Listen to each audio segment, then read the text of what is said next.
my channel. Today I am going to talk about my horrendous experience with a vanity press and let you know what it is. Alright, well, to start this video off, I should probably explain what a vanity press is if you guys don't already know. So a vanity press is a non-commercial publishing house that, well, isn't very picky when it comes to what manuscripts they'll accept, and they charge their clients pretty high fees for pretty shitty services.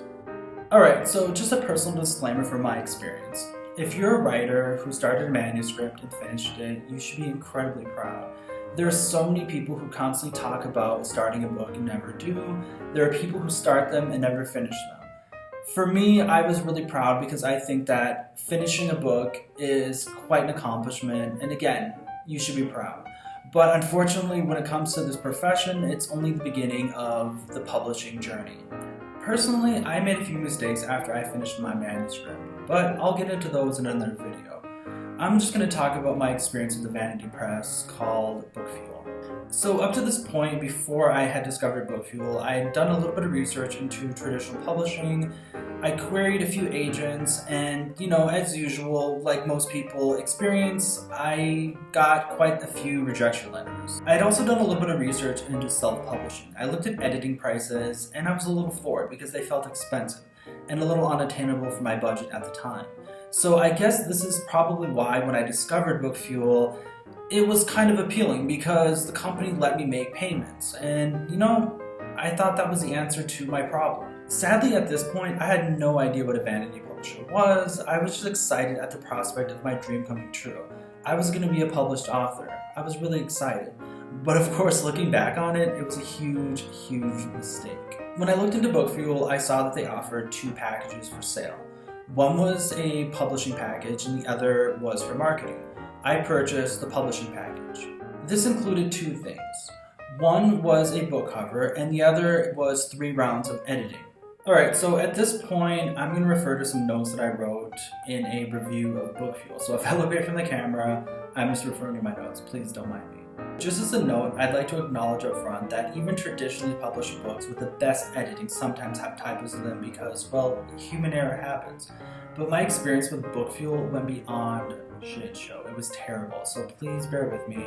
I'm going to check out some notes that I wrote when I reviewed the company, so if I'm not looking at the camera, that's why.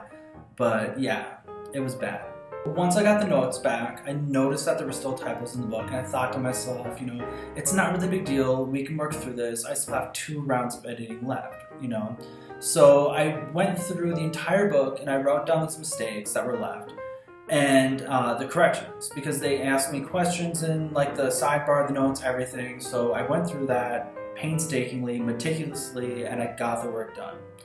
So, skipped around 2 of the editing, and I was completely shocked to see not only had they neglected to fix most of those typos, but the editor actually managed to create over 80 new typos.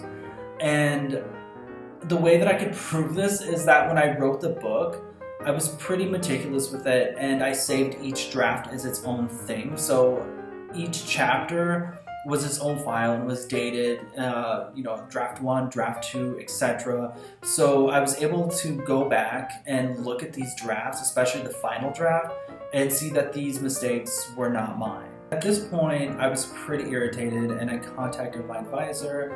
I showed her the evidence that they weren't my mistakes, kind of made my case, and I was given a free round of editing because they even acknowledged that their editor had kind of screwed up. So, long story short, the rest of the rounds of revisions didn't go any better. The crappy quality carried through, despite the fact that I pointed out typos and made corrections that they didn't apply to the final formatting. Moving on to the nightmare portion of this process, that was the cover design. So on their website, they said that they would create you a unique cover.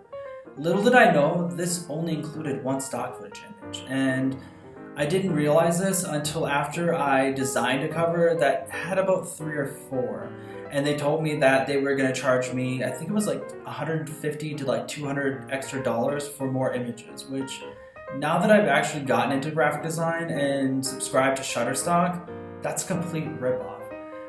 I don't think there's anything wrong with using stock footage images to design a book cover. A lot of people do it. And depending on the genre, that may or may not work. But for fantasy books, I don't really think that's going to work, especially if a company is promising to make you a unique cover. I don't really have much to say on this topic because I did design my cover and I did end up with something that I did like, but I just felt like they misrepresented what they were able to do within their given package. And if you wanted anything more than one image, having to pay that much for it was definitely a scam. To close this video, I'd like to say I feel that ultimately there are no real shortcuts to hard work. You have to be patient with yourself and you have to be willing to do the legwork and research it takes to get what you want in this industry. Even though I feel traditional publishing can be pretty discouraging for a lot of people, it's not impossible. Just put in the time to improve yourself, to grow within your craft, and if that's not for you, if you want to approach self-publishing, do a lot of research and save your money.